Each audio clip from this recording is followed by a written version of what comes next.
دوسری طرف شہر ہمہ میں بڑی عجیب صورتحال تھی۔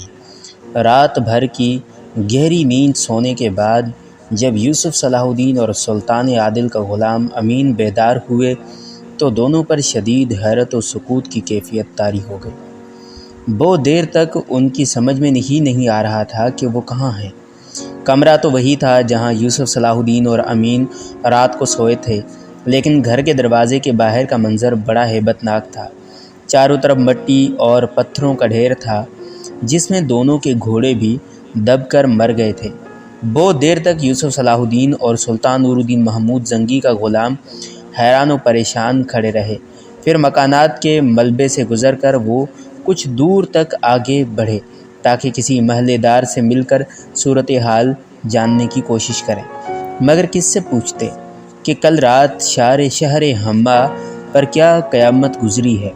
وہاں تو کوئی بھی انسان زندہ نہیں بچا تھا۔ چند گھنٹوں کے انتہائی دشوار گزار سفر کے بعد یوسف اور امین کو اندازہ ہو گیا تھا کہ پورا شہر زلزلے کی لپیٹ میں آ چکا ہے۔ بھوک اور پیاس کی شدت سے دونوں کا برا حال تھا۔ پھر وہ تھک کر بیٹھ گئے اور اللہ کے اس بے مثال کرم کا شکر ادا کرنے لگے۔ خالق کائنات نے انہیں آفت ناگہانی سے محفوظ رکھا تھا۔ سلطان عادل کا غلام امین بہت خوش تھا اور بلند آواز میں اپنے جذبات کا اظہار کر رہا تھا، مگر یہ سوچ کر یوسف صلاح الدین کی آنکھوں میں یکایک آنسو آ گئے کہ وہ جس مکان کے ملبے پر بیٹھے تھے اس کے نیچے پتہ نہیں کتنے مکین دب چکے تھے۔ شاہراہ عام تک پہنچتے پہنچتے شام ہو چکی تھی اور دونوں کے پاؤں چھالوں سے بھر گئے تھے۔ راستے سنسان تھے اور دور دور تک کسی ایسی سواری کا پتہ نہیں تھا جو انہیں قریبی شہر تک پہنچا سکے۔ مجبوراً یوسف صلاح الدین اور امین کو وہ رات کھلے آسمان کے نیچے اس طرح گزارنی پڑی کہ دونوں کے پیٹ خالی تھے اور ان کی زبانیں پیاس سے خشک ہو گئی تھیں۔ پھر دوسری صبح وہ دونوں اس راستے سے گزرنے والے گھوڑ سواروں کی مدد سے قریبی سرائے تک پہنچے اور کھانا کھا کر اس طرح سو گئے کہ رات کے وقت ان کی آنکھ کھلی۔ الغرض 3 دن کی اذیت ناک مسافت کے بعد یوسف صلاح الدین اور امین انتہائی شکستہ حالت میں دارالحکومت شام پہنچے۔ پورے شہر میں ایک تہلکہ مچ گیا۔ کسی کو ان کی زندگی کا یقین نہیں آ رہا تھا مگر وہ دونوں زندہ تھے۔ پھر سلطان نور الدین محمود نے یوسف صلاح الدین کے زندہ بچ جانے پر جشن خاص کا اہتمام کیا۔ خود سلطان عادل نے اپنے ہاتھ سے یوسف صلاح الدین کو قبائے زرنگار پہنائی۔ یہ منظر دیکھ کر نجم الدین ایوب اور اسد الدین شیرکو کی آنکھوں میں آنسو آ گئے، مگر یہ آنسو اظہار تشکر کے طور پر تھے کہ خالق کائنات نے ان کے بیٹے کو دوسری زندگی عطا کی تھی۔ امیر راشد بن عبداللہ، عمیر بن مروان اور فواد بن کعب کے چہرے مسخ ہو رہے تھے۔ ان تینوں سے یہ جشن مسرت برداشت نہیں ہو رہا تھا۔ اگر ان کی یہ حرکت درباری آداب کے خلاف نہ ہوتی تو وہ یہ منظر دیکھنے کے بجائے دربار سے اٹھ کر جا چکے ہوتے یا پھر اس جشن خاص میں شریک ہی نہ ہوتے، مگر قدرت کے خیل بھی عجیب ہوتے ہیں۔ وہ تینوں حاسد امراء یوسف صلاح الدین کو اس طرح مردہ دیکھنا چاہتے تھے کہ اس کی قبر کا نام و نشان تک نہ ہوتا، مگر یہ کیسی ناقابل یقین بات تھی کہ یوسف صلاح الدین نہ صرف زندہ تھا بلکہ سلطان نور الدین محمود زنگی اسے اپنے دست مبارک سے خلعت خاص پہنا رہے تھے۔ امیر راشد بن عبداللہ، فواد بن کعب، عمیر بن مروان ناقابل بیان اذیت و کرب میں مبتلا تھے۔ سلطان نور الدین محمود زنگی ایک ولی صفت حکمران تھے۔ ان کی حکومت میں رقص و سرود اور شراب نوشی ممنوع تھی۔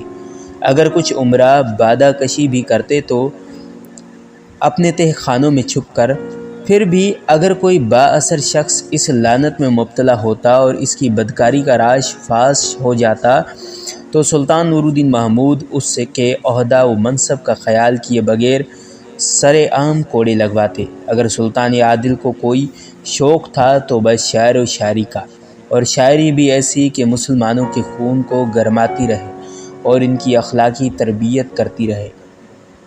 ہرکلہ سلطان نور الدین محمود کا درباری شاعر تھا، بڑے پر اثر اور انقلابی اشعار کہتا تھا۔ جب سلطان عادل یوسف صلاح الدین کو خلعت خاص پہنا چکے تو شاعر ہرکلہ اپنی نشست پر کھڑا ہوا اور اس نے بڑے پرسوز لہجے میں یہ دو اشعار پڑھے: جس طرح اللہ نے اپنی قدرت بے پناہ کے سبب یوسف علیہ السلام کو اندھے کنویں میں محفوظ رکھا اور ان کے بھائیوں کی فتنہ گرانہ چالوں کو ناکام بنا دیا، اسی طرح پروردگار عالم نے ہمارے یوسف کے چاروں طرف بھی اپنے کرم کا حصار کھینچ دیا تھا اور وہ زلزلے کی تباہ کاریوں سے امان میں رہا۔ میری دعا بھی ہے اور مجھے یقین بھی کہ معبود حقیقی آئندہ بھی اس طرح یوسف کو حاسدوں کی نظر بد اور زمانے کی شر انگیزیوں میں محفوظ رکھے گا۔ پھر کچھ دن بعد ہی شاعر ہرکلہ کی دعا عالم اسباب میں ظاہر ہو گئی۔ امیر راشد بن عبداللہ ایک دن اپنے گھوڑے پر سوار جا رہا تھا اور اس وقت گھوڑا اپنی پوری رفتار میں تھا کہ یکایک گھوڑے نے ٹھوکر کھائی اور وہ اوندھے منہ گر پڑا۔ امیر راشد بن عبداللہ ذہنی طور پر اس حادثے کے لیے تیار نہیں تھا، اس لیے گھوڑے کی لگامیں اس کے ہاتھ سے چھوٹ گئی اور وہ دور جا گرا۔ گرتے وقت راشد بن عبداللہ کا سر ایک بھاری پتھر سے ٹکرایا۔ ضرب اتنی شدید تھی کہ سر کی ہڈیاں ٹوٹ گئی اور دماغ باہر نکل آیا۔ دوسرے امیر فواد بن کعب کو اس کے ایک غلام نے سوتے میں قتل کر دیا۔ امیر فواد بن کعب ایک انتہائی ظالم اور اذیت پسند انسان تھا۔ معمولی غلطیوں پر اپنے غلام رملہ کو سخت سزائیں دیتا تھا، اس پر بہت زیادہ تشدد کرتا تھا۔ آخر اس مسلسل عذاب سے نجات حاصل کرنے کے لیے اس نے فواد بن کعب کو اس وقت قتل کر دیا جب وہ گہری نیند سو رہا تھا۔ تیسرا امیر عمیر بن مروان یکایک اپنا ذہنی توازن کھو بیٹھا۔ سلطانی طبیبوں نے اس کا بہت علاج کیا مگر عمیر بن مروان کی طبیعت روز بروز بگڑتی گئی، یہاں تک کہ شام کے ہر بڑے طبیب نے اسے لا علاج قرار دے دیا۔ اور پھر ایک دن عمیر بن مروان کے پیروں میں بھاری زنجیریں ڈال دی گئیں، وہ مکمل طور پر پاگل ہو چکا تھا۔ امیر ابن مرکوم جو یوسف صلاح الدین کے خلاف سازش کرنے والا پہلا شخص تھا، پہلے ہی معتوب مفلس ہو چکا تھا۔ اب اچانک اس پر جزام کوہڑ کا مرض گرا اور وہ تصویر عبرت بن گیا تھا۔ اگرچہ ان چاروں واقعات کو محض اتفاق سمجھا گیا، لیکن در حقیقت یہ ان بدکار امراء کے اعمال کی سزا تھی جو اس وقت ظاہر ہوئی جب ان لوگوں نے یوسف صلاح الدین کے خلاف ریشہ دوانیاں شروع کی۔ امیر ابن مرکوم کی تہمت رازی اور زلزلے کی تباہ کاری سے محفوظ رہنے کے بعد شام کے باخبر اور دور اندیش لوگوں نے سمجھ لیا تھا کہ یوسف صلاح الدین کوئی غیر معمولی نوجوان ہے۔ یوسف صلاح الدین ایوبی کئی دنوں سے ذہنی طور پر بہت الجھا ہوا نظر آ رہا تھا۔ اس کی الجھن کی وجہ وہ خواب تھا جو اسے مسلسل کئی دنوں سے نظر آ رہا تھا۔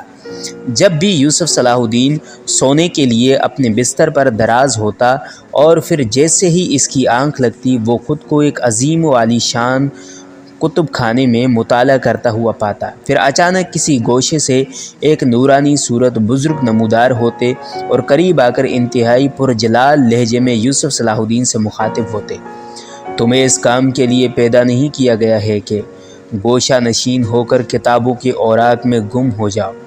باہر نکل کر دیکھو، ملت اسلامیہ خون کے سیلاب میں غرق ہو رہی ہے۔ یہ کہہ کر وہ بزرگ غائب ہو جاتے اور یوسف صلاح الدین گھبرا کر اٹھ جاتا۔ اسے اپنے جسم میں ہلکی سی لرزش محسوس ہوتی، جیسے یہ بزرگ کی ہیبت کا اثر ہو۔ پھر وہ خواب کے اثر سے بہت دیر تک اضطرابی کیفیت میں اپنے بستر پر کروٹیں بدلتا رہتا تھا۔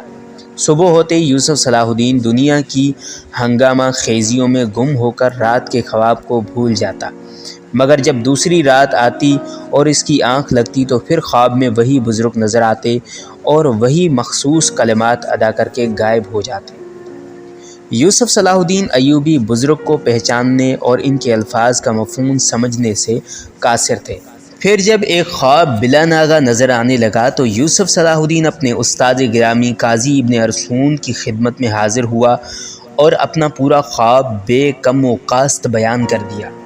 خواب سننے کے بعد قاضی ابن ارسطون نے یوسف صلاح الدین سے پوچھا: تم اپنے خواب کا کوئی حصہ بھول تو نہیں رہے ہو؟ یا تم نے اپنی طرف سے خواب میں کوئی اضافہ تو نہیں کر دیا؟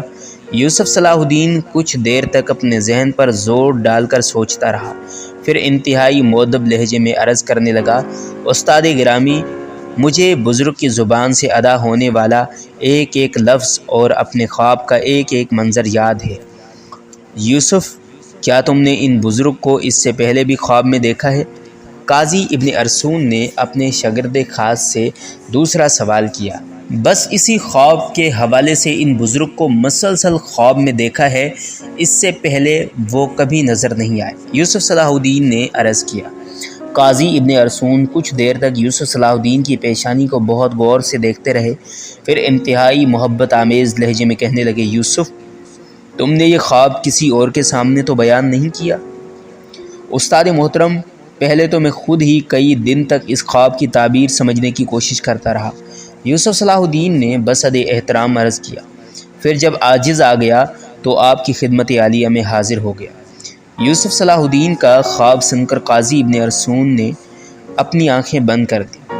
انہیں دیکھ کر محسوس ہوتا تھا جیسے وہ اس وقت مراقبے کی حالت میں ہوں۔ پھر کچھ دیر بعد قاضی ابن ارسون نے آنکھیں کھولی اور اپنے شاگرد سے مخاطب ہو کر بولے، تم اپنا یہ خواب کسی سے بیان کرنا بھی نہیں، یہ ایک غیبی اشارہ ہے۔ اللہ نے دنیا کے تمام انسانوں کو مختلف ذمہ داریاں دے کر اس عالم اسباب میں بھیجا ہے۔ میں تمہارے ذوق کے علم سے خوب واقف ہوں، مگر قدرت کو کچھ اور ہی منظور ہے، وہ تمہارے ہاتھوں میں قلم کے بجائے شمشیر دیکھنا چاہتی ہے۔ یہ کہہ کر قاضی ابن ارسون کچھ دیر کے لیے خاموش ہو گئے۔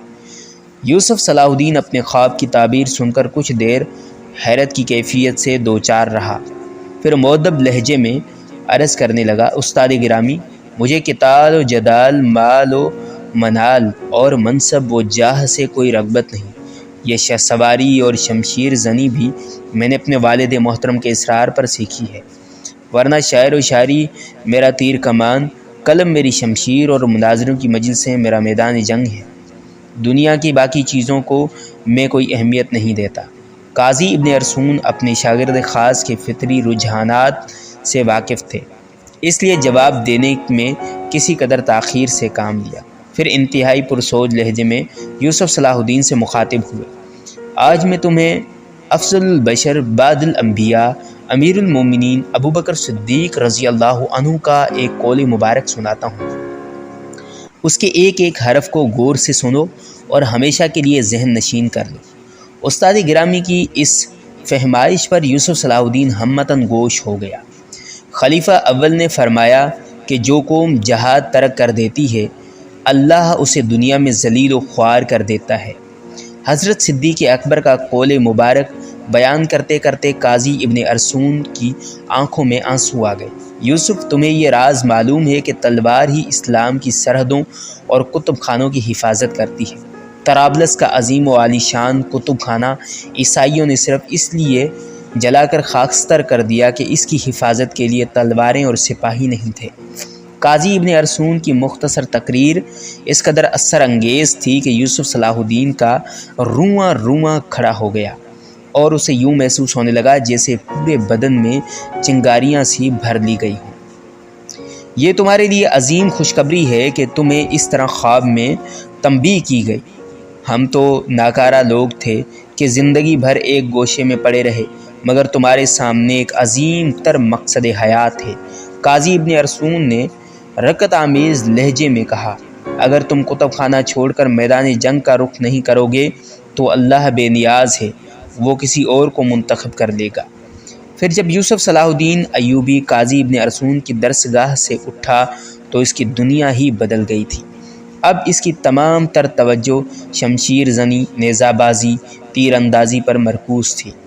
وہ ایک جنون کی طرح جنگی مشاغل میں مصروف رہتا اور ہر وقت اس کے ذہن میں قاضی ابن ارسون کے الفاظ گونجتے رہتے، طرابلس کا کتب خانہ عیسائیوں نے صرف اس لیے جلا کر خاکستر کر دیا کہ اس کی حفاظت کے لیے مسلمانوں کے پاس تلواریں اور سپاہی نہیں تھے۔